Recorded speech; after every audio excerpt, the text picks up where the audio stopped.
He pulled a baby from a raging river in the middle of nowhere. A child who should have been dead. A child someone had thrown away. He was a man who hadn't let himself care about anything in 6 years. Not since the winter took everything he loved. But then, a fierce, copper-haired woman aimed a derringer straight at his chest, and a tiny hand reached out of a blanket and grabbed his heart. Now a ruthless baron wants them all dead, and the man who swore he'd never fight for anyone again is standing alone in the snow against 20 guns. For them, this is a channel for those who believe the wildest frontier is the human heart. This story reminds us, the people we were never looking for are often the ones who bring us back to life. If this story reached something in you, give it a like, leave a comment, and subscribe. This content was carefully researched, developed, and manually edited by our team to deliver meaningful stories with valuable life lessons. Thank you for being part of our community. The water in Deadwood Creek didn't just run, it roared. After 3 days of violent, relentless storms that had battered the territory, the creek had swollen into a churning beast of white foam and jagged debris. Silas Vance sat motionless on the saddle of his roan stallion, the icy wind biting through his canvas duster. His worn leather hat was pulled low over eyes that had seen too much and forgiven too little. His right hand, out of pure hardened instinct, rested casually near the walnut grip of his Colt .45. He was a man who minded his own business, mostly because the business of other men usually ended in a shallow grave. He had planned to follow the ridgeline north, bypassing the rot and corruption of the mining town nestled in the valley below. But then he saw it. Spinning violently in the freezing post-storm rapids was a frayed willow basket. It was caught in a lethal dance between 2 slick black boulders, the water rushing over its edges, threatening to drag it under the ice-rimmed surface. Silas watched it with clinical detachment for a fraction of a second. Debris from flooded homesteads was common. It wasn't his problem. Then the wind shifted, carrying a sound that did not belong in the brutal, unforgiving wild. It was barely a sound at all, more of a ghost of a breath, a frantic, reedy gasp that cut through the thunder of the rapids, a baby's cry, a miracle whisper. Before his mind could even process the danger, Silas was moving. He spurred the roan forward, leaping from the saddle before the horse had fully stopped at the muddy bank. He didn't bother unbuckling his gun belt. He hit the freezing water, and the shock of the cold punched the breath straight out of his lungs. The current clawed at his thighs, heavy and vicious, trying to sweep him downstream. Silas gritted his teeth, his boots slipping on the mossy rocks below. The water rose to his waist, then his chest, soaking through his wool shirt like a layer of ice. "Hold on," he ground out, though there was no one to hear him but the roaring creek. He lunged forward, throwing his weight against the rushing water, and managed to hook his calloused fingers around the edge of the woven willow just as a surge tore it free from the rocks. The basket was terrifyingly heavy with water. Silas dragged it to his chest, fighting his way backward step by agonizing step, his muscles screaming against the freezing current. When his boots finally found solid mud, he collapsed onto the bank, the wind howling around him. With numb, shaking hands, he tore away the soaked, embroidered blanket covering the basket. The infant couldn't have been more than 6 months old. Her skin was a frightening, translucent shade of blue. Her tiny lips parted in a silent, exhausted gasp. She was freezing to death right in front of him. 6 years ago, Silas had buried his own heart alongside his wife and infant son, beneath the frozen earth of a Montana winter. He had sworn to the heavens he would never let himself care for another living, breathing thing. It was the only way to survive the frontier. But as the baby girl let out another weak, shuddering whimper, the thick wall of ice around Silas's soul cracked. "No, you don't," Silas whispered, his voice rougher than coarse grit sandpaper. "You didn't survive that river just to quit on me now." He ripped off his heavy canvas duster, tossing the soaking garment into the mud. Beneath it, his flannel shirt was wet, but his thermal undershirt was still holding some of his body heat.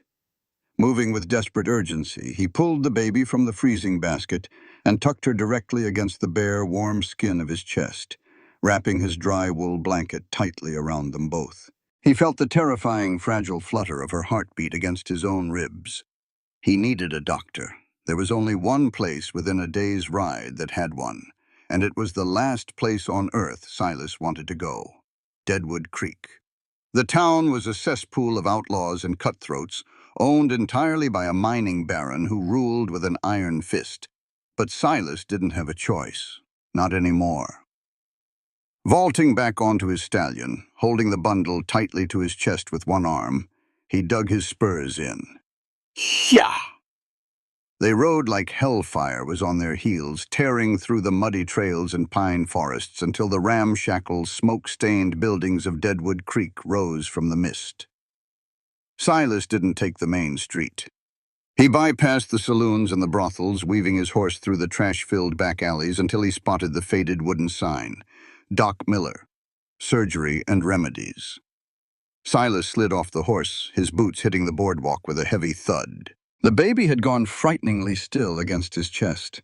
Panic, an emotion he hadn't felt in half a decade, flared hot in his blood. He didn't bother knocking. He kicked the back door of the clinic open so hard the hinges screamed, the wood splintering inward.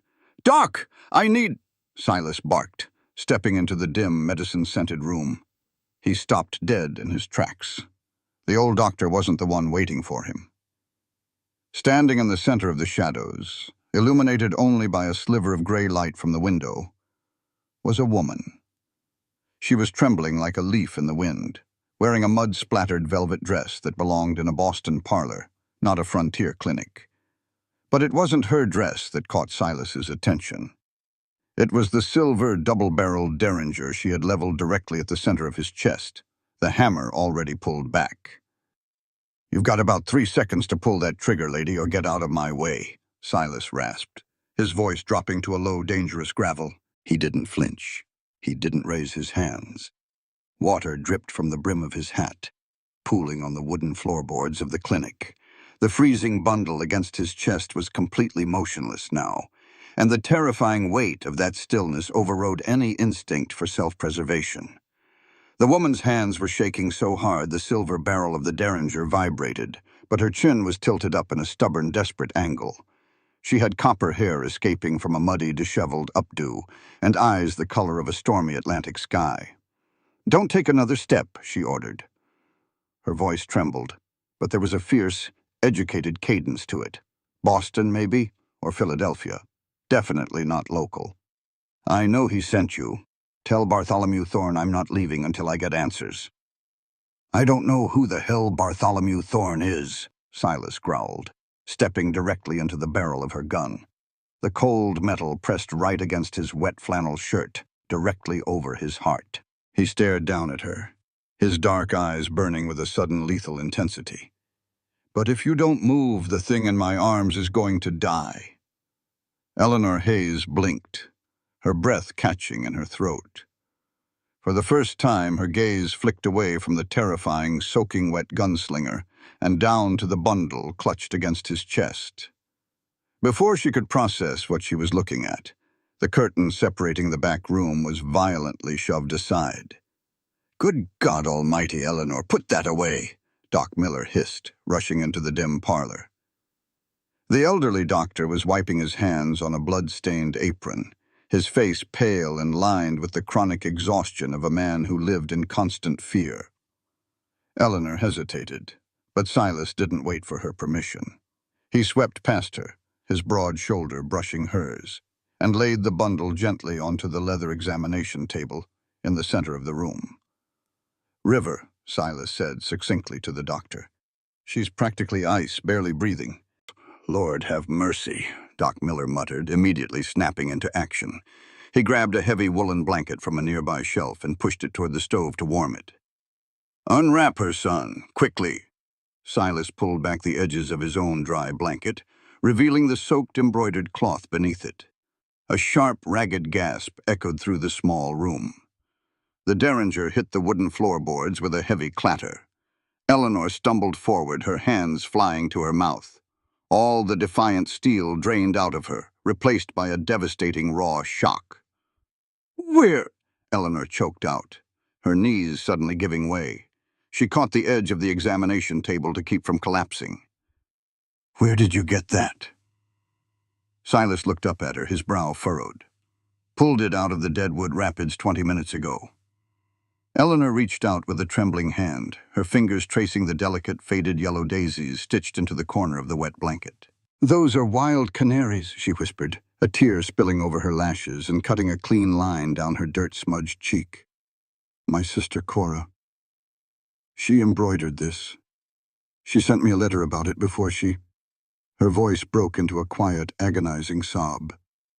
She looked down at the tiny, blue-tinged face of the infant, taking shallow, rattling breaths on the table. "Lily? Oh, sweet heavens, is this Lily?" Silas stepped back to give the doctor room, his sharp mind piecing the puzzle together with ruthless efficiency. He looked from the sobbing woman to the doctor, who was currently rubbing the baby's arms and legs vigorously with the warmed blanket.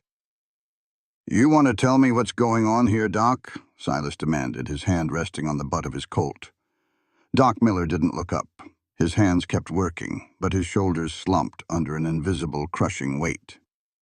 Eleanor arrived from Boston 3 days ago looking for her sister, Cora. Cora was married to Bartholomew Thorne, the man who owns this town, Silas stated. It wasn't a question. "Owns the town, the mine, and the sheriff," Miller confirmed bitterly. He finally looked up, his eyes shining with unshed tears of guilt. "Thorne told the town Cora died of a sudden winter fever last week.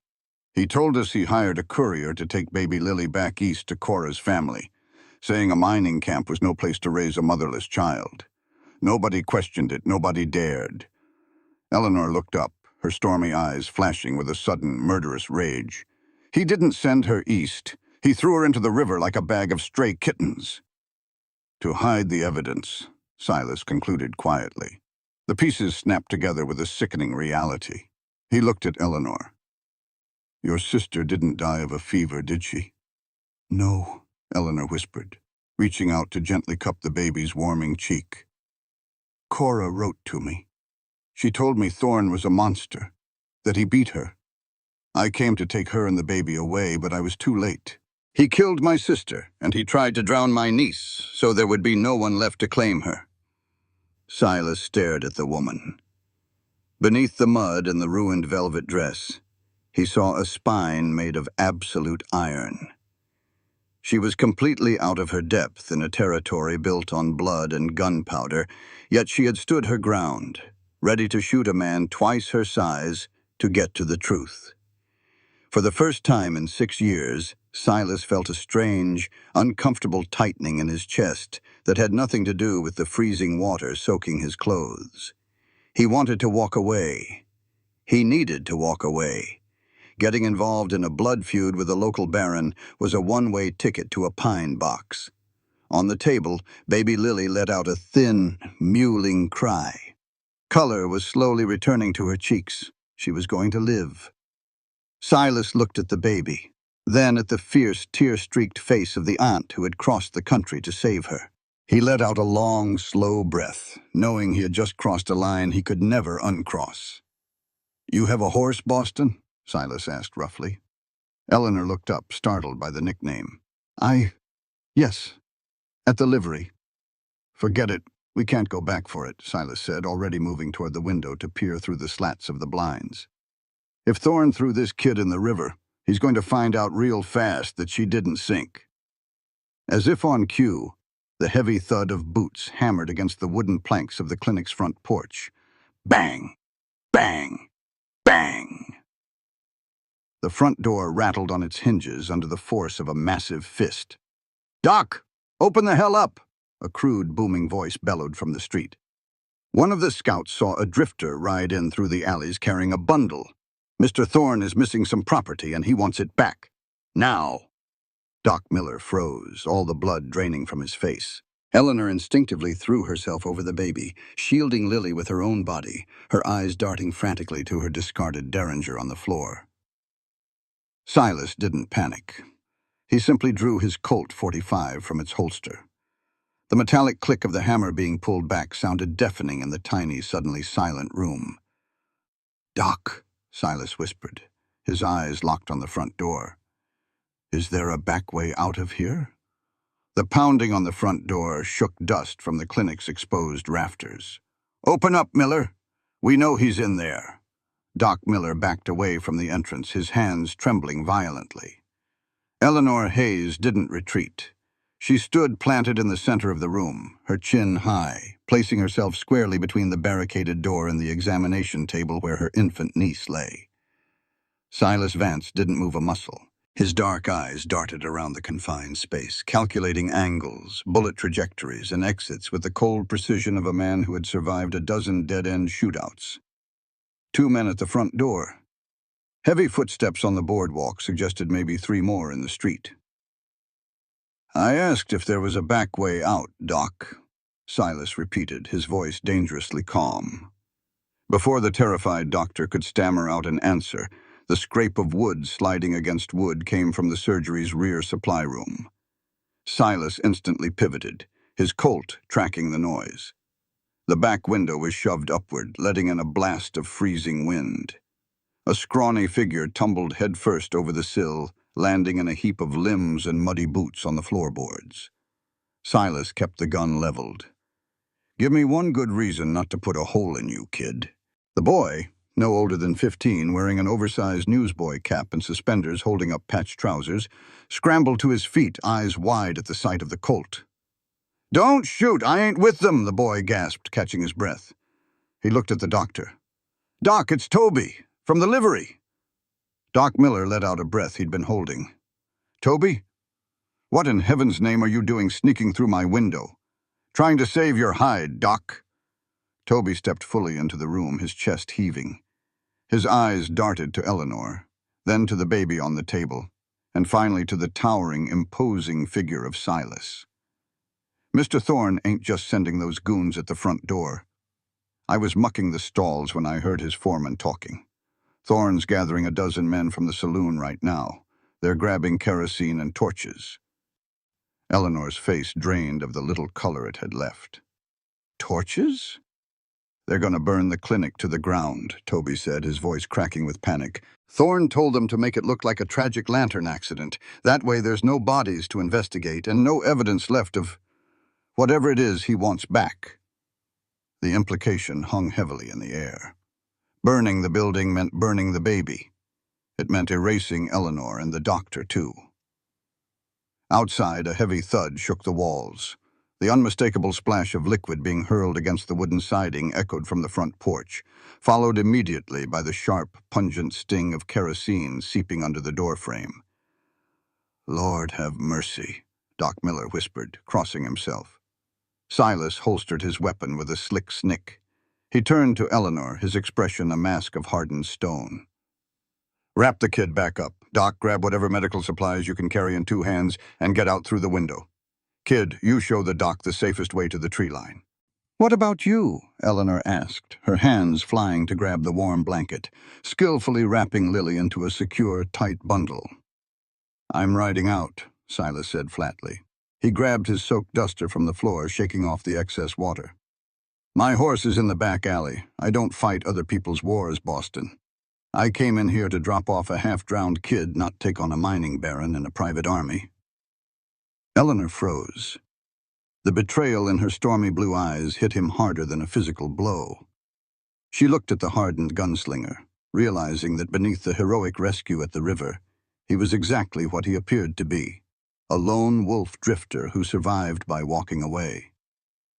"You're just going to leave us?" Eleanor asked, her voice tight with disbelief. "He will hunt us down, Mr. Vance.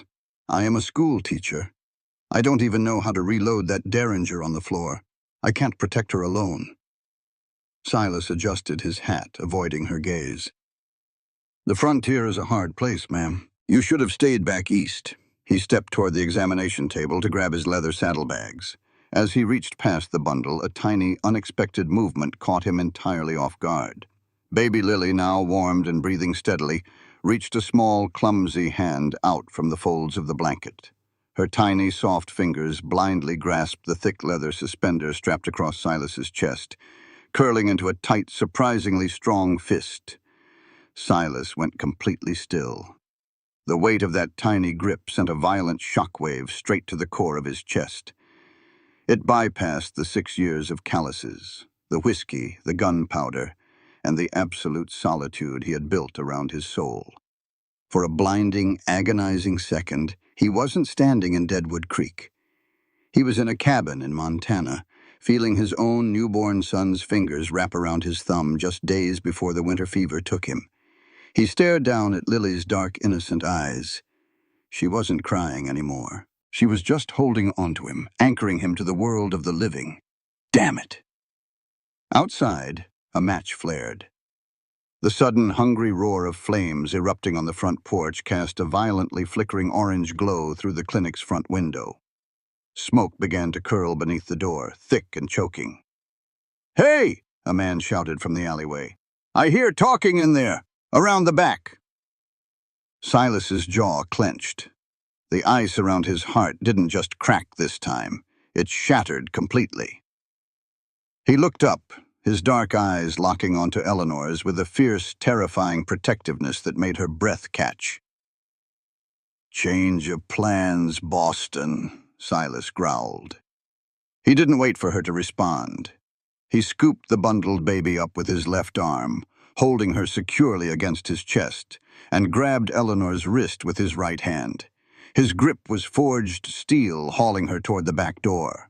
"Toby, Doc, out the window now!" Silas barked over the roaring flames. He kicked the clinic's heavy oak back door open, splintering the lock. The freezing night air hit them, but the alley was already lit by the glow of the burning building. Silas's roan stallion was tied to the hitching post, dancing nervously as it smelled the smoke. 2 of Thorne's men were rounding the corner of the alley, rifles in hand. "There they are!" one yelled, raising his repeater. Silas didn't even blink. Moving with lethal, practiced speed, he drew his Colt, fired 2 deafening shots into the dirt inches from the men's boots, and watched them scramble back behind the rain barrels for cover. "Get on!" Silas ordered, practically lifting Eleanor by her waist and tossing her up into the saddle.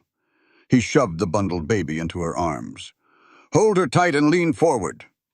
Before Eleanor could even secure her grip on the saddle horn, Silas swung up behind her.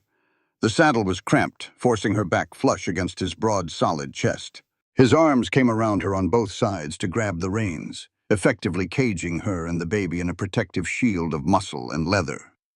"Hold on," Silas muttered, his breath hot against her ear. He spurred the massive roan hard. The stallion reared back, letting out a wild whinny, and launched forward. They tore down the alleyway just as Thorne's men opened fire.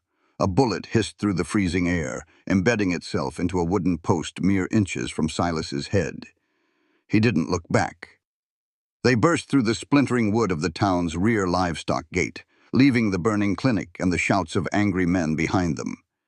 As they plunged into the pitch-black freezing wilderness, Eleanor clutched her niece tightly to her chest, her heart hammering wildly against her ribs.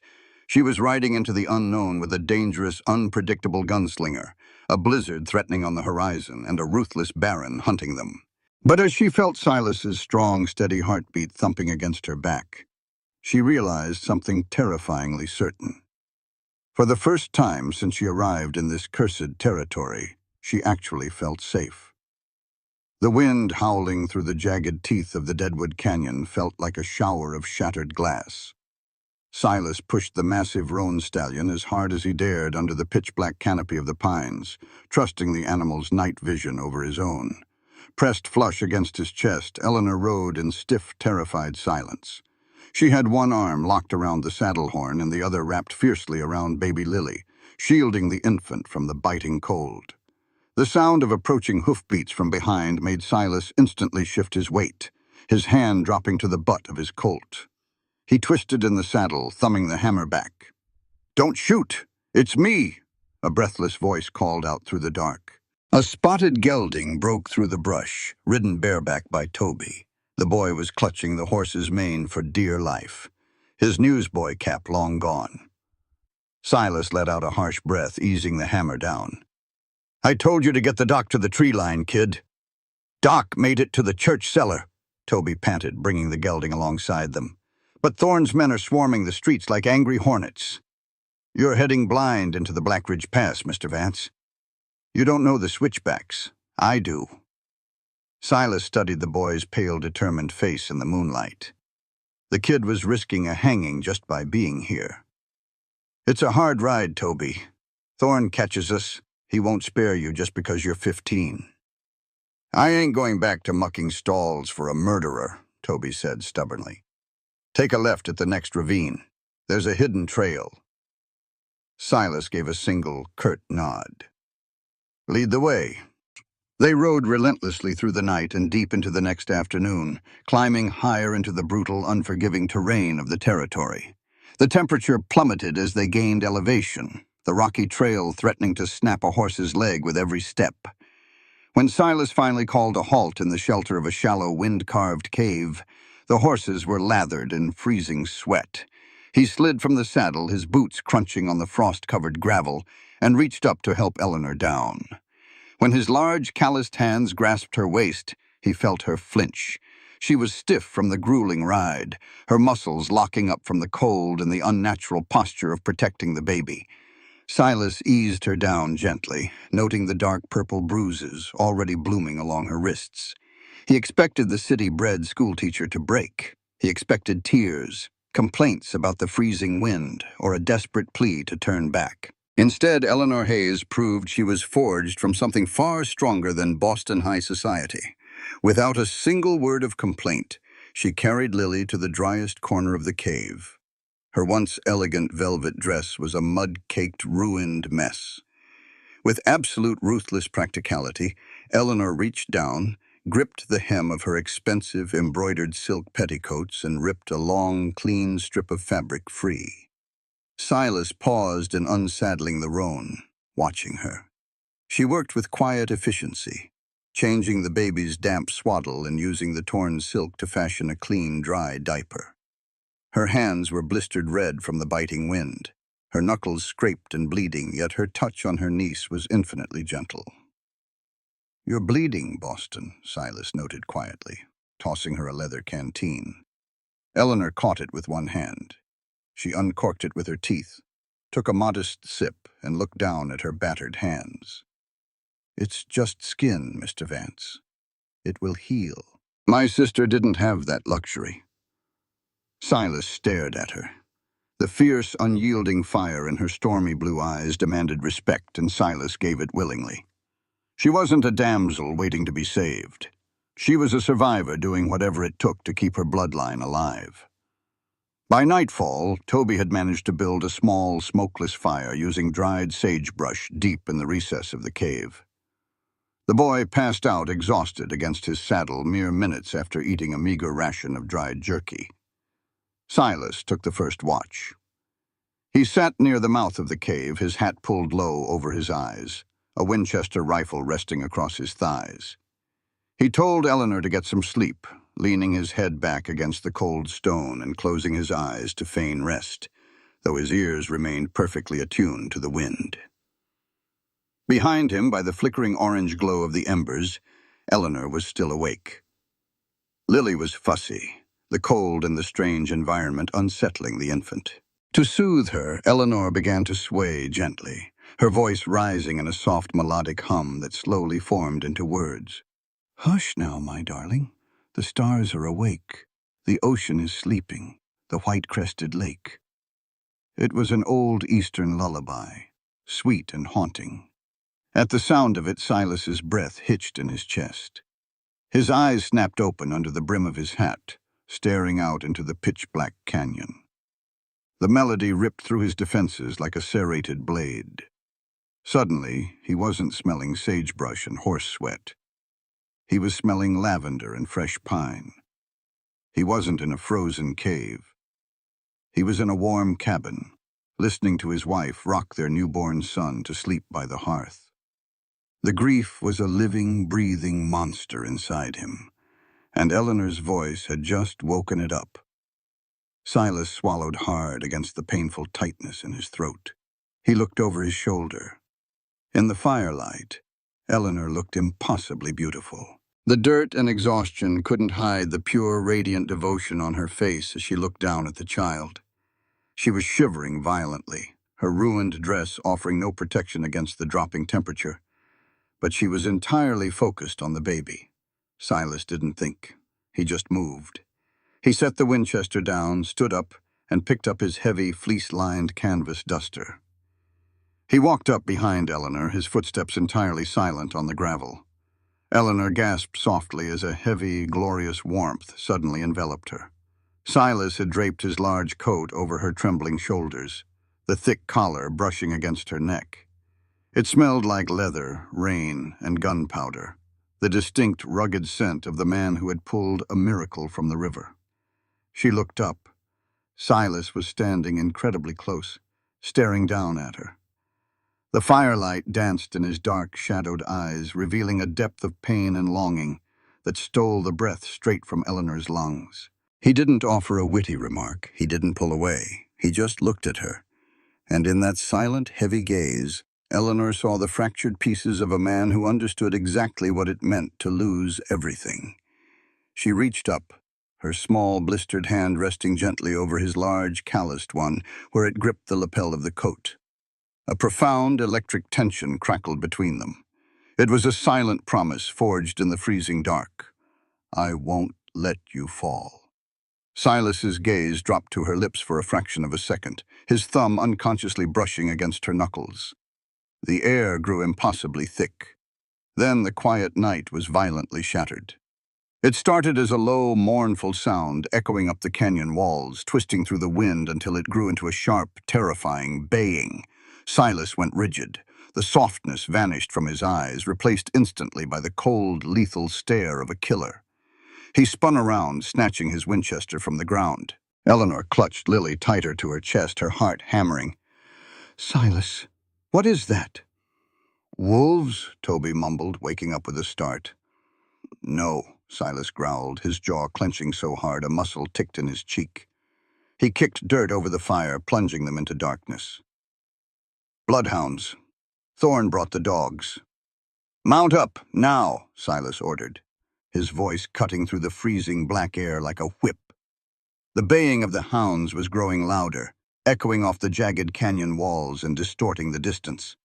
Thorn's men were moving fast, pushing their horses to the breaking point. Toby scrambled onto his gelding, his face pale in the moonlight. Eleanor didn't waste a second asking questions. She pulled Silas's heavy duster tighter around herself and baby Lily, allowing Silas to hoist her back into the saddle of the roan. Toby, where does this ravine bottleneck? Silas demanded, swinging up behind Eleanor. 1/2 mile up, the boy shouted over the rising wind. There's a dry wash they call the Devil's Throat. Steep walls, narrow pass. Only room for 2 horses abreast. Get us there. They rode with reckless, desperate speed. The trail was treacherous, a ribbon of loose shale and frozen mud winding upward through the dark. Behind them, the glow of torches began to bleed around the bend of the canyon, casting long, demonic shadows against the rock faces. When they reached the Devil's Throat, Silas saw Toby was right. It was a perfect, deadly choke point. The canyon walls squeezed tightly together, littered with massive boulders that had crumbled from the cliffs above.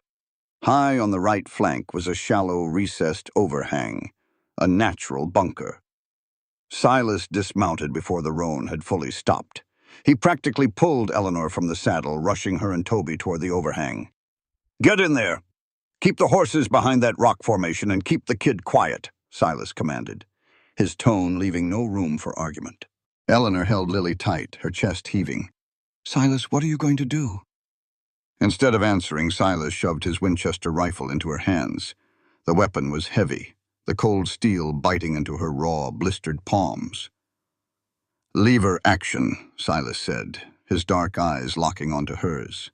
He reached out, his large hands briefly covering hers on the rifle's stock, guiding her finger near the trigger guard. You rack it down and back up to load a shell. If anyone besides me comes around that boulder, you point it at their chest and you pull the trigger. Do not hesitate, Eleanor. You hear me? He had used her first name, not Boston. Eleanor. She stared up at the hardened, lethal gunslinger. He was intentionally putting himself in the crossfire to act as a human shield for a woman and a child he had met less than 24 hours ago. Eleanor swallowed her terror, her grip on the Winchester tightening until her knuckles turned white. "I understand," Silas gave a sharp nod. "Sharp." He turned his back to her, drawing both of his Colt .45 revolvers. He slipped into the shadows among the massive boulders, becoming nothing more than a ghost waiting in the dark. He didn't have to wait long. The baying of the hounds reached a fever pitch just before the posse rounded the bend. 5 riders holding torches that illuminated the swirling dust. The hounds were straining at their leashes, pulling the lead rider directly toward the devil's throat. Silas waited until they hit the narrowest part of the pass. He needed them clustered. He needed them trapped. He stepped out from behind a jagged spire of rock, raising his right Colt. Bang! The gunshot was deafening in the enclosed canyon. The lead rider, a burly man holding the hound's leashes, took the bullet straight to the chest and pitched backward off his horse.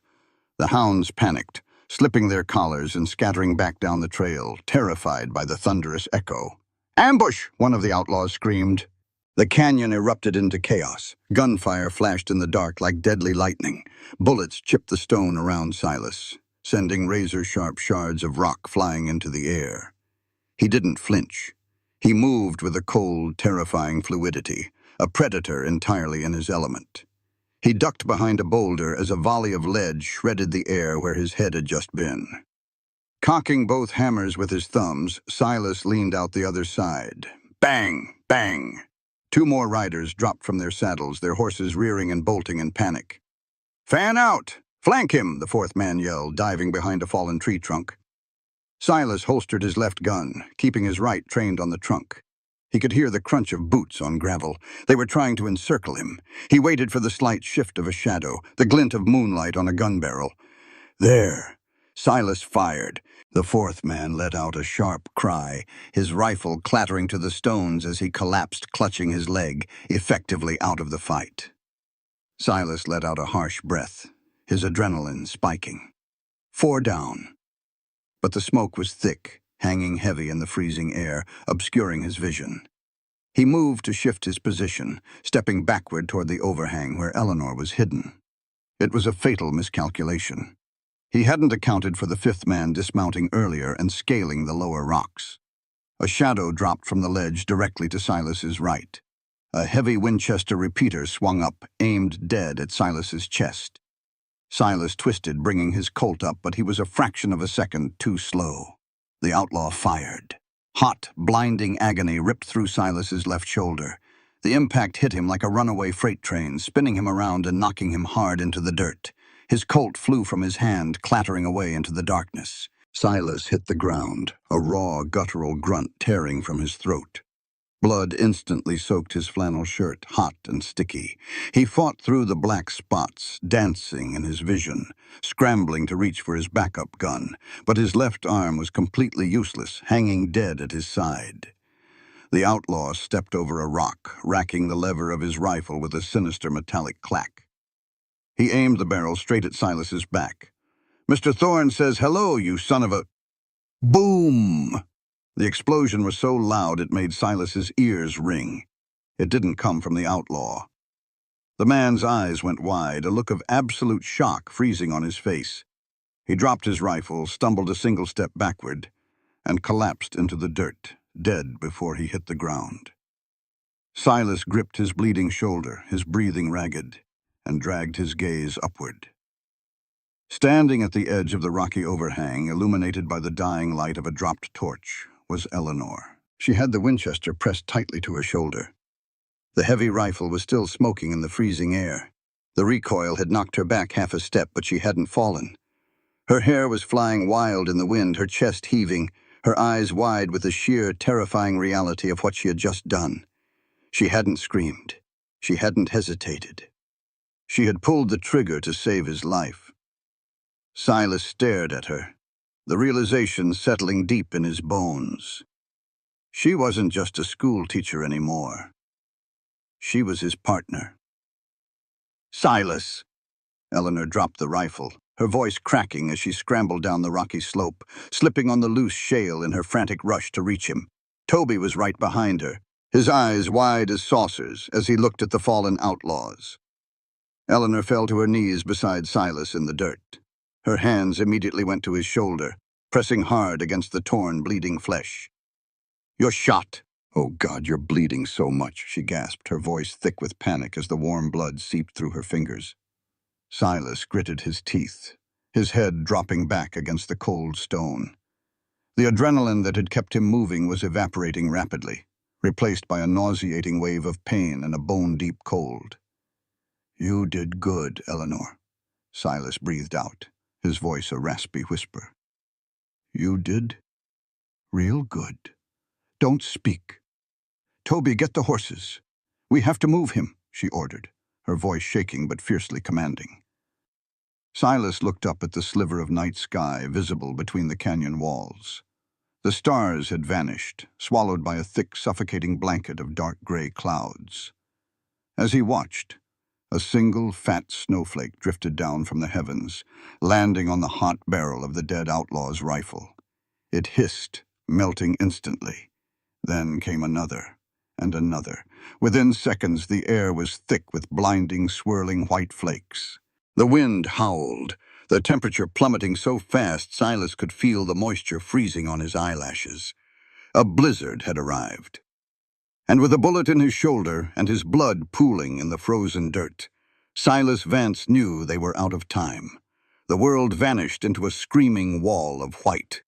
Within minutes, the devil's throat became a frozen hell. The wind didn't just blow. It shrieked, tearing through the canyon and driving the snow sideways like frozen needles. "We can't stay here," Toby shouted over the gale, shielding his face with his arm. "There's an old line shack 1/2 mile up the ridge, used by the cattle drovers in the spring."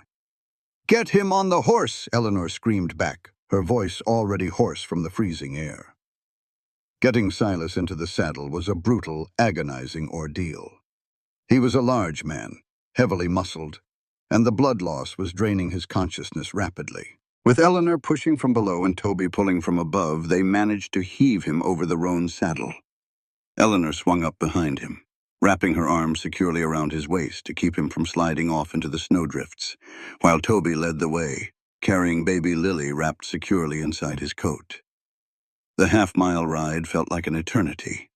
By the time the dark square outline of the abandoned line shack materialized through the blizzard, Silas was completely unresponsive, his head slumped heavily against Eleanor's chest. "Help me get him inside," Eleanor ordered as Toby kicked open the heavy wooden door. The shack was crude, a single room with dirt floors, a rusted cast-iron stove, and a narrow cot. But it was dry, and a stack of chopped firewood sat in the corner. Toby quickly led the horses into the attached lean-to out back, while Eleanor practically dragged Silas onto the narrow cot. She laid Lily safely in the center of a dusty wool blanket on the floor, then turned her full attention to the bleeding gunslinger. Silas was shivering violently, his skin deathly pale beneath the dirt and gunpowder. Eleanor tore his ruined flannel shirt open, exposing the jagged, bleeding bullet hole in his left shoulder. The bullet had passed clean through the meat of his shoulder, missing the bone, but the wound was ragged and already inflamed with the aggressive heat of infection. "Toby, start a fire, now!" Eleanor commanded as the boy rushed back in. "Boil water, and find me whiskey if he has any in his saddlebags." For the next 2 hours, Eleanor fought a war against the cold and the infection. She cleaned the wound with boiling water and whiskey, wincing as Silas groaned in his unconscious state. She packed the entry and exit holes with clean strips of her remaining petticoats, binding his shoulder tightly. But the real terror began after the bleeding stopped. The fever hit Silas like a runaway train, his body temperature spiked, his skin radiating a terrifying, unnatural heat while he simultaneously shook with violent chills. Eleanor sent Toby to sleep near the stove with Lily, knowing the boy was exhausted. She pulled a stool up to the cot, bathing Silas's forehead with a damp cloth, murmuring soft words of comfort. Around midnight, the delirium took hold. Silas let out a sudden, raw shout. his right hand shooting out to grab Eleanor's wrist with bone-crushing force. His eyes snapped open, but they were entirely unseeing, glazed over with a feverish, haunted terror. "No!" Silas roared, thrashing on the narrow cot, his powerful body fighting invisible demons. "Sarah, don't let go! Sarah, please!" Eleanor's breath caught. Sarah, his wife, the woman he had lost 6 years ago. "Silas, you're safe," Eleanor tried to soothe, prying gently at his grip. "You're in the lion shack. It's Eleanor." He didn't hear her. The fever had dragged him backward through time, plunging him straight into his darkest nightmare. He fought wildly, tearing at his bandages, his face twisted in absolute devastating agony. "I can't reach him. Sarah, the fever is too high. God, please don't take them. Take me." "Silas, stop! You'll tear the wound open," Eleanor cried out, using her entire body weight to press his shoulders back down onto the mattress. But he was too strong, driven by the frantic adrenaline of a man watching his world die. He shoved her back, his eyes wild and unrecognizing, seeing only the blizzard that had taken his family. "I won't let you die here. I won't." Eleanor scrambled back onto the cot. She didn't shrink away from his frantic strength. Instead, she leaned down, slamming her hands on both sides of his face, holding his thrashing head still. She leaned in until her nose was almost touching his, her stormy blue eyes locking onto his fever-glassed stare. "Look at me," Eleanor yelled, her voice slicing through his delirium with absolute, undeniable command. Silas blinked, his chest heaving, his breath hot against her face. "I am right here, Silas," Eleanor said fiercely, her voice dropping to a desperate, tear-choked whisper. She pressed her forehead directly against his, anchoring him to the present, refusing to let him drown in his past. "I am right here. You saved us. Lily is safe. I am safe. You are not losing me. Do you hear me? You are not losing me." For a long, agonizing second, the wind outside seemed to hold its breath. Silas stared up into her eyes. The terrifying glaze of the fever slowly began to recede, replaced by the crushing, exhausted reality of the present. He felt the softness of her hands framing his face, the warmth of her breath, the undeniable truth of her survival. "Eleanor," he breathed out, his voice cracking. "I'm here," she whispered, a tear slipping down her cheek to land on his. "I'm right here." Silas's eyes fluttered shut, the fight completely draining out of him. His rigid muscles collapsed into the mattress, and he finally slipped into a deep, restful sleep. Eleanor didn't move away.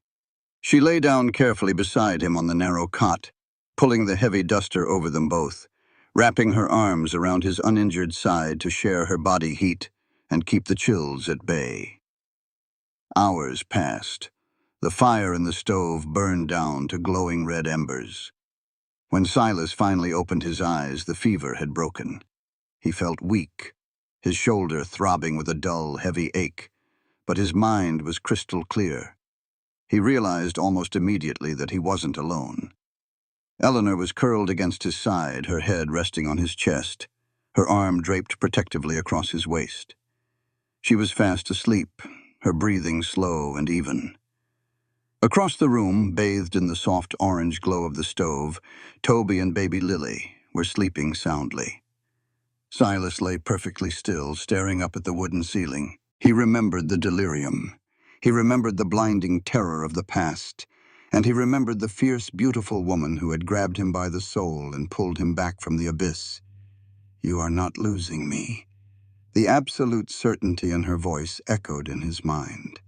For 6 years, Silas had convinced himself that caring for someone was a weakness, a liability that would only end in a fresh grave. But lying here, with Eleanor's heartbeat thumping steadily against his own, the walls he had built around his heart didn't just crack. They turned to dust. He shifted slightly. Eleanor stirred, her eyelashes fluttering before her blue eyes opened. She blinked sleepily, lifting her head to look down at him. "Your fever?" she whispered, her voice thick with sleep. She reached up, resting the back of her hand against his forehead. "It's gone." Silas didn't answer. He just looked at her. He looked at the soot smudged on her cheek, the fierce intelligence in her eyes, the incredible bravery that had saved his life in the canyon. He reached up with his good right hand, his rough, calloused fingers gently brushing a stray lock of copper hair behind her ear. His knuckles grazed her cheek, a touch so tender it felt like a confession. Eleanor's breath hitched. She didn't pull away. Instead, she leaned into his touch, her eyes searching his. "Boston," Silas murmured, his voice a low, rough rumble. "My name is Eleanor," she whispered back, her heart hammering against her ribs. "I know," Silas said. He slid his hand to the back of her neck, his fingers tangling in her messy hair, and slowly, deliberately pulled her down. Eleanor met him halfway. The kiss was not frantic, nor was it fueled by the adrenaline of the gunfight. It was slow, deep, and desperately tender. It tasted like wood smoke, tears, and absolute salvation. For Eleanor, it was the feeling of finally finding an anchor in a brutal world. For Silas, it was the agonizing, beautiful feeling of breathing again after holding his breath for 6 years. When they finally pulled apart, Eleanor rested her forehead against his, her eyes closed, a small, genuine smile playing on her lips. Silas held her tight against his good side, wishing he could freeze this exact moment in time, forever. But the frontier rarely allowed for peace. Dawn broke, casting a pale, cold blue light through the frosted window pane of the shack. The wind had died down completely. The blizzard was over. Silas slowly untangled himself from Eleanor, grunting in pain as he forced himself into a sitting position. He grabbed his Colt from the table, checking the cylinder by pure muscle memory, and walked to the frost-covered window. He wiped away a layer of ice with his sleeve and looked out over the blinding white expanse of the valley below. His blood ran ice-cold. "Toby, Eleanor, wake up," Silas said, his voice stripped of all softness, returning to the deadly calm of a cornered gunslinger. Eleanor sat up, instantly alert to the shift in his tone. "Silas? What is it?" Silas didn't look back. He kept his eyes locked on the snowy ridge 1/2 mile below them. Cutting through the fresh powder, moving with ruthless, organized precision, was a line of 20 armed men on horseback. And riding at the front, wrapped in a thick fur coat and carrying a buffalo rifle, was Bartholomew Thorne. 20 men. Silas's mind ran the lethal arithmetic in a fraction of a second. He had 2 Colts, a Winchester, and exactly 18 rounds of ammunition left. His left arm was completely useless, throbbing with a sickening heavy heat, and his body was running on nothing but whiskey and adrenaline. 20 men against a wooden shack was not a gunfight. It was an execution. "Silas?" Eleanor whispered, stepping up beside him. She looked out the frosted window, her breath catching in her throat as she saw the sheer size of the heavily armed posse cutting through the snowdrifts. Silas didn't hesitate. He spun away from the window, his movements sharp and violently urgent. He grabbed Eleanor's ruined velvet cloak from a chair and threw it over her shoulders, then snatched up baby Lily from the blanket on the floor, pressing the infant into Eleanor's arms. "Toby!" Silas barked. "Saddle the roan. Do not bother with the gelding. He's too tired to outrun them in this deep powder. Put the saddle on the roan and lead him out the back door of the lean-to. Move!" The boy scrambled to obey, disappearing into the attached shed. Eleanor clutched her niece, her stormy blue eyes wide with panic, as she watched Silas violently kick dirt over the stove's embers to kill the smoke. "Silas, what are you doing? We have to leave, all of us." "The roan can carry you, Toby, and the kid. He's a beast of a horse, but he can't carry a full-grown man on top of that through 2 feet of fresh snow," Silas said, his voice flat and brutally practical. He shoved a box of Winchester shells into the pocket of her cloak. "You head due north, keep the sun at your right shoulder. You don't stop for water, you don't stop for rest until you hit the U.S. Marshal's outpost at Red Pine." Eleanor froze, the blood draining completely from her face. She looked at his pale, sweating face, his bandaged, blood-soaked shoulder, and the twin Colts he was currently strapping to his hips. "No," she breathed, shaking her head frantically. "No, Silas, they'll kill you." "They're going to try," Silas said, stepping right up to her. He framed her face with his good right hand, his thumb pressing desperately against her cheekbone.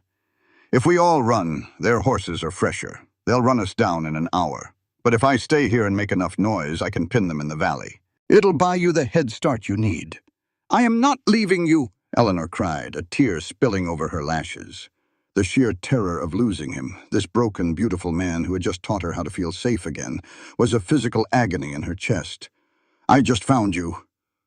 I will not let you throw your life away for us." "You listen to me, Eleanor Hayes," Silas growled, his voice dropping to a fierce, ragged whisper. He leaned in, his dark eyes burning with a sudden, overwhelming fire. 6 years ago, I couldn't save my family. The world took them, and I stood there and let it. But the devil himself could ride up that ridge right now, and I swear to God Almighty, he is not taking you." Eleanor let out a broken sob, her free hand coming up to grip his flannel shirt over his heart. Silas didn't give her time to argue. He crashed his lips down onto hers. It was a desperate, bruising kiss, tasting of salt, fear, and absolute devotion. It was a goodbye, but it was also a vow. He poured every ounce of his shattered, resurrected soul into it, branding her with the promise that she was loved. When he pulled away, they were both breathless. "I am a hard man to kill, Boston," Silas whispered against her lips. "I will find you." Before she could reach for him again, the back door of the lean-to banged open. Toby was holding the reins of the massive roan, the horse snorting steam into the freezing air. Silas practically shoved Eleanor out the back door. He lifted her by the waist with his good arm, tossing her into the saddle, and tossed Toby up behind her. "Ride!" Silas roared, slapping the roan's hindquarters. The stallion bolted, tearing up the powder as it plunged into the dense, snow-laden pine forest lining the north face of the mountain, instantly swallowing the woman and the child Silas loved. Silas stood in the freezing doorway for exactly 2 seconds, watching the empty space where they had been. Then he turned back inside, slammed the rear door shut, and dropped a heavy wooden crossbar over it. He walked to the front of the shack. He didn't hide. He didn't barricade the door. He simply kicked it wide open and stepped out onto the snow-covered porch, the icy wind immediately biting at his face. He drew his twin Colt .45s, cocking both hammers with a sharp dual click that cut through the mountain air. At the bottom of the ridge, the posse reined in their horses, 20 heavily armed cutthroats, their rifles glinting in the morning sun. And at the center of them all sat Bartholomew Thorne. Thorne was a man who reeked of expensive cigars and cheap morality. He wore a heavy timber wolf fur coat, a silver-banded bowler hat sitting atop his perfectly slicked hair. He looked at the bleeding lone gunslinger standing on the porch of the shack, and a slow, wicked, toothy grin spread across his face. "Well now," Thorne called out, his voice echoing up the snowy slope, dripping with arrogant amusement. "Looks like the stray dog decided to finally stop running." Silas spat a wad of blood into the snow at his boots, leveled his Colts, and waited for hell to arrive. The butt of a Winchester rifle slammed into Silas's jaw with bone-shattering force. Silas hit the blood-stained snow on his hands and knees, his ears ringing with a high-pitched whine. He coughed, spitting a thick glob of crimson onto the white powder. His left arm was screaming in agony, the makeshift bandages completely soaked through, but he forced himself to look up, his dark eyes burning with pure, unadulterated hatred. He hadn't made it easy for them. 3 of Thorne's men were currently bleeding out in the snow, victims of Silas's lethal accuracy before sheer numbers had finally overwhelmed him. They had tackled him, beaten him to the ground, and dragged him to the center of the clearing. Bartholomew Thorne stepped off his expensive chestnut mare, his polished leather boots crunching in the snow. He walked over to Silas, looking down at the beaten gunslinger with the casual disdain of a man inspecting a slaughtered hog. "You've cost me a great deal of money and manpower, Mr. Vance," Thorne said smoothly. adjusting the collar of his fur coat against the wind. And for what? A dead woman's brat? She's your daughter, Thorn, Silas rasped, his voice a gravelly sneer. Thorn chuckled, a dry, humorless sound. She is a complication. Cora was foolish enough to think she could threaten my empire with her little letters to the east. I disciplined my wife, as is my right. Her weak constitution is what killed her. The child was merely an unfortunate loose end. Thorn crouched down, drawing a custom pearl-handled revolver from his coat. He pressed the cold steel barrel directly against Silas's bleeding forehead. I am a businessman, Vance. I don't leave loose ends, Thorn whispered. Now I see the tracks leading out the back of this shack. Tell me where the woman and the child are heading, and I'll put a bullet in your brain right now. Fast and painless. Refuse, and my boys will spend the next 3 hours showing you exactly how creative they can be with a hunting knife. Silas stared up the barrel of the gun. He thought of Eleanor, of her stormy blue eyes and the fierce, protective way she held Lily. Every second he kept Thorn talking was another 100 yards between Eleanor and the devil. Silas grinned, his teeth stained red. Go to hell, Thorn. Thorn's eyes went flat. He stood up, holstering his weapon. He looked at a massive brute of a man holding a coiled bullwhip. Break him! A mile away, deep in the dense, snow-covered pines, the massive roan stallion pushed through a chest-high snowdrift and finally reached the crest of the northern ridge. Eleanor hauled back on the reins. The horse stopped, its sides heaving, blowing thick clouds of steam from its nostrils. Miss Eleanor, why are we stopping? Toby asked frantically from behind her. Red Pine is still 10 miles out. Eleanor sat frozen in the saddle.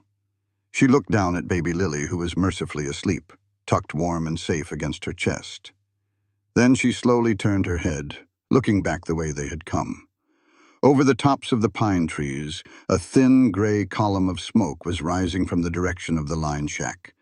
I am a hard man to kill, Boston. Eleanor closed her eyes, a tear slipping down her frozen cheek. He had lied to her. He was going to die down there, buying them time with his own blood. And even if they reached the marshal, what then? Thorn was a baron. He owned judges and politicians. He would just send more men, more assassins. He would hunt Lily until the end of her days. Running wasn't enough, not anymore. Eleanor's eyes snapped open. The terror that had gripped her since Boston suddenly evaporated, replaced by a cold, terrifying clarity. She had survived the frontier. She had survived a shootout. She had survived a blizzard. She was not going to let the man she loved die alone in the snow. Toby, Eleanor said, her voice eerily calm. She shifted in the saddle, carefully untying the sling that held Lily to her chest. She passed the bundled infant back to the stunned 15-year-old boy. Miss Eleanor, what are you doing? Toby panicked, awkwardly juggling the baby.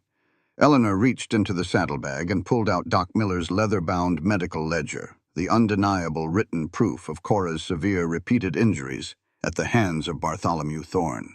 She shoved the book into Toby's coat. You take the roan, you take Lily, and you ride to the marshal at Red Pine, Eleanor commanded, swinging her leg over the saddle and dropping down into the knee-deep snow. You can't go back there. There's 20 of them, Toby cried. There are 17 of them now. Silas made sure of that, Eleanor said fiercely. She reached up and pulled Silas's Winchester rifle from the saddle scabbard, checking the lever action exactly the way he had taught her. He gave us a chance to end this, Toby. I'm going to make sure he lives to see it. She didn't wait for the boy to argue. Eleanor turned and began trudging back down the mountain, her boots sinking deep into the snow with every step. The heavy Winchester gripped tightly in her bruised, blistered hands. It took her 30 agonizing minutes of stealthy, exhausting climbing to circle back to the high ridge overlooking the line shack. She crawled on her stomach through the freezing powder, ignoring the agonizing cold seeping through her clothes, until she reached the edge of the tree line. She peered down through the pine needles, her breath hitched in horror. Silas was tied to a thick wooden post on the porch of the shack. His shirt was completely shredded, his torso a mass of bleeding lacerations. Thorne's men were laughing, passing around a bottle of whiskey, while Thorne stood by a heavily packed supply mule smoking a cigar. Eleanor's grip on the rifle trembled. She couldn't shoot Thorne from here. It was too far, and she wasn't a sharpshooter like Silas. If she missed, they would instantly execute him. She needed a distraction, a massive one. Her eyes darted over the camp. They landed on the heavy canvas saddlebags strapped to Thorne's supply mule, parked near the side of the shack. Stamped in stark black letters across the canvas were the words, "Deadwood Mining Company, Blasting Powder." Eleanor's eyes narrowed. Moving with the silent, desperate grace of a hunted animal, she slipped out of the tree line. She kept the shack between her and the outlaws, using the howling wind to mask the crunch of her boots in the snow. She reached the side of the shack, her heart hammering against her ribs like a trapped bird. She was mere feet away from the supply mule. She could hear Thorne's arrogant voice from the front porch. "Last chance, Vance," Thorne sneered. "Where is the baby?" Eleanor didn't listen to Silas's defiant, bloody reply. She dropped the Winchester into the snow. With shaking, freezing fingers, she reached into the pocket of Silas's heavy duster and pulled out a small wooden matchbox she had seen him use the night before. She crept up to the supply mule. She unbuckled the canvas saddlebag, exposing 4 thick red sticks of mining dynamite, completely wired and ready for the fuse. Eleanor pulled a match. She struck it against the rough wood of the shack. It flared to life, a tiny, brilliant spark of orange in the freezing white hell. Eleanor Hayes, the refined schoolteacher from Boston, looked at the hissing flame, held it directly over the short, exposed fuse of the blasting powder, and whispered, "Go to hell, Thorne." The fuse hissed, burning down to the canvas in a fraction of a second. Eleanor didn't wait to watch the spark hit the powder. She snatched Silas's Winchester from the snow, spun on her heel, and dove headfirst into the safety of a deep snowdrift just behind a massive fallen pine log. She covered her head with her arms and squeezed her eyes shut. Boom! The explosion tore through the freezing mountain air with apocalyptic fury. The shockwave hit the ground like an earthquake, throwing a massive geyser of blinding white snow, splintered wood, and shredded canvas high into the gray sky. The blast deafened the canyon, bouncing off the rocky walls in a terrifying, continuous roar. The outlaws' horses tied to the hitching post nearby went absolutely mad. They reared, snapping their tethers, and bolted blindly into the tree line, kicking up clouds of powder and trampling 2 of Thorne's men in their sheer panic. Chaos descended on the camp in a heartbeat.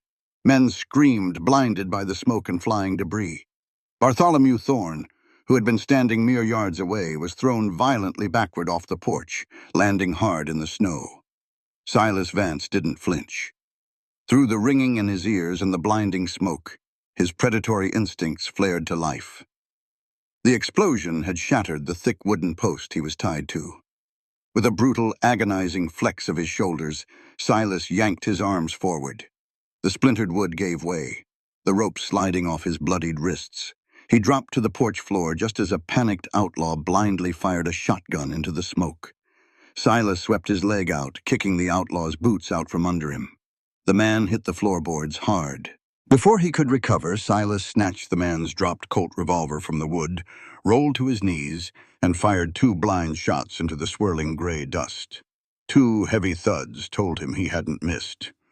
"Find him!" Thorne shrieked from the snow, his expensive fur coat covered in soot, his aristocratic composure entirely shattered. "Shoot anything that moves."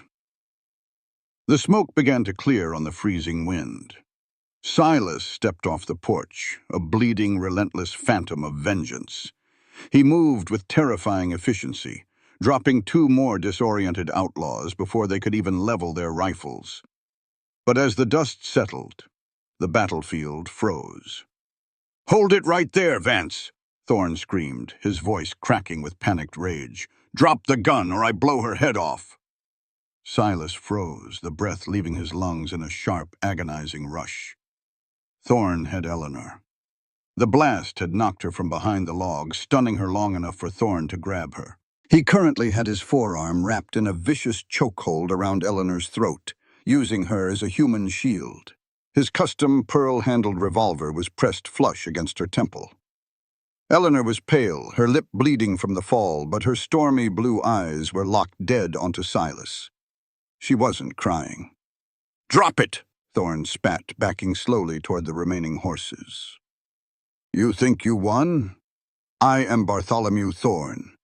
I own this territory. I will kill this trespassing bitch. I will hunt down that brat, and I will hang you from the highest tree in Deadwood." Silas slowly lowered the stolen colt. His left arm hung uselessly at his side, dripping blood into the snow. His eyes flicked to the cylinder of the gun in his right hand. It was empty. He had fired the last bullet, taking down the thugs on the porch. "Toss it," Thorne ordered, his finger tightening on the trigger. Silas tossed the empty gun into the snow. "Now," Thorne sneered, a wicked, triumphant light returning to his eyes, "get on your knees." Silas didn't move. His right hand hovered over his gun belt. When they had stripped him of his primary weapons, they hadn't bothered to check the small leather holster strapped securely to the small of his back, hidden beneath his shredded flannel shirt. It held a snub-nosed double-action .38, his backup gun. It was the gun he had carried the night his wife and son had died of the fever.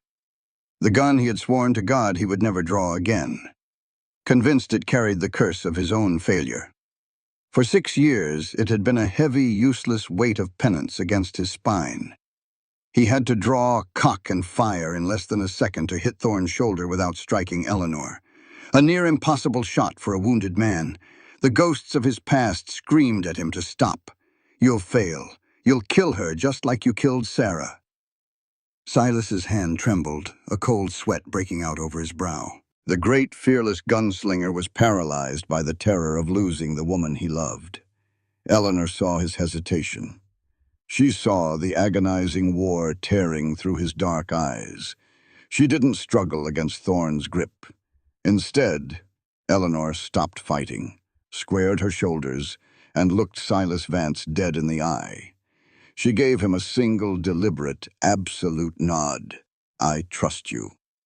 The curse shattered. Silas's right hand moved as a blur. He drew the .38 from the small of his back, bringing it up in a smooth, lethal arc. Thorne's eyes widened, his finger jerking on his trigger. Crack! Silas fired first. The bullet tore through the freezing air and shattered Bartholomew Thorne's right collarbone. The Baron screamed, the pearl-handled revolver falling uselessly from his deadened fingers into the snow. Thorne collapsed, releasing Eleanor. She stumbled forward, gasping for air, and Silas was there in a heartbeat, catching her with his good arm and pulling her fiercely against his chest. "I've got you," Silas breathed, burying his face in her copper hair. "I've got you, Boston." "You came for me," she sobbed into his chest, her arms wrapping tightly around his waist. Before the 3 remaining outlaws could even think about raising their weapons, a thunderous roar echoed from the ridge above. "U.S. Marshals, throw down your weapons!" Over the crest of the snowy hill charged a dozen heavily armed federal marshals, their badges catching the morning light. And riding right alongside the lead marshal on a spotted gelding was 15-year-old Toby, pointing frantically down at the camp. The remaining outlaws took one look at the federal rifles aimed at them and immediately dropped their guns, raising their hands in surrender. Marshal Cal Denner rode into the camp, taking in the bloodied snow, the destroyed supply mule, and the weeping Baron writhing on the ground. Toby slid off his horse, running straight toward Eleanor and Silas, waving a leather-bound book in the air. "I brought the law, Miss Eleanor," Toby shouted. "Gave him the doc's book, too." Marshal Denner dismounted, looking down at Thorne with absolute disgust. "Bartholomew Thorne, you are under federal arrest for extortion, murder, and the attempted murder of an infant. That medical ledger is going to see you swing from a rope, you son of a bitch." Thorne groaned in agony, clutching his bleeding shoulder as 2 deputies hauled him roughly to his feet and slapped heavy iron cuffs on his wrists. Denner turned to Silas, eyeing the gunslinger's shredded, bleeding torso, and the smoking .38, still gripped loosely in his hand. The marshal gave a slow, respectful nod.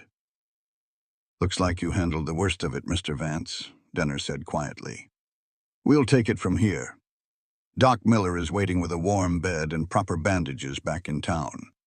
Your fight is over." Silas looked down at Eleanor, who was looking up at him with tears of absolute joy in her stormy blue eyes. He holstered the backup gun, his thumb gently wiping a smudge of soot from her cheek. "Yeah, Marshal," Silas whispered, his voice thick with an emotion he hadn't felt in 6 lifetimes. "It finally is." 2 months later, the Willamette Valley in the Oregon Territory was a lush, vibrant sea of emerald green. It was a place where the earth smelled of rich soil and pine needles, where the brutal, freezing nightmares of the Deadwood Canyon felt like a story belonging to another lifetime entirely. Silas Vance stood in the bright, warm afternoon sun, wiping a bead of sweat from his brow with the back of a calloused hand. He drove a thick iron nail into the final cedar plank of the newly built porch, the sharp thwack of his hammer echoing across the peaceful valley. He wasn't wearing a gun belt. His left shoulder was stiff, bearing a thick, puckered scar, but the muscle had healed clean and strong. He wore a clean linen shirt with the sleeves rolled up, revealing forearms dusted with sawdust. He looked out over the sprawling pasture of their new homestead, a profound, quiet peace settling deep in his bones. Out by the wooden corral, Toby let out a joyous whoop. The boy was sitting tall in the saddle of a beautiful Mustang, having finally broken the wild horse after 3 weeks of trying. Toby had grown an inch since winter, thriving in the Oregon sun, officially hired on as the homestead's premier ranch hand. The creak of the screen door opening behind him made Silas turn. Eleanor stepped out onto the new porch. She wasn't wearing ruined velvet or heavy canvas.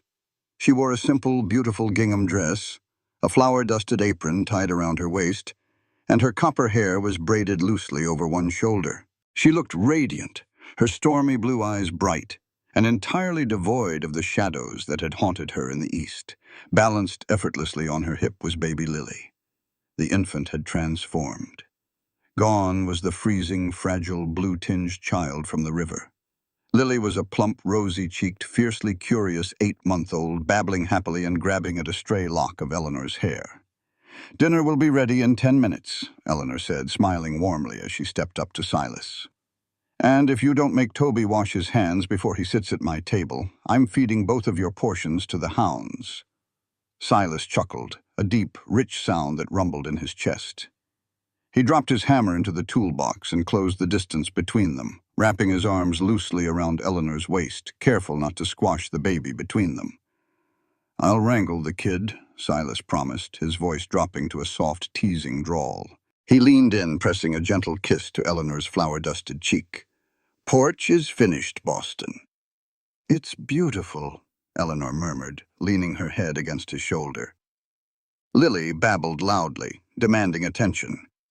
She planted her tiny hands on Eleanor's chest, wiggling frantically until Eleanor laughed and set her down on the smooth, newly laid cedar floorboards.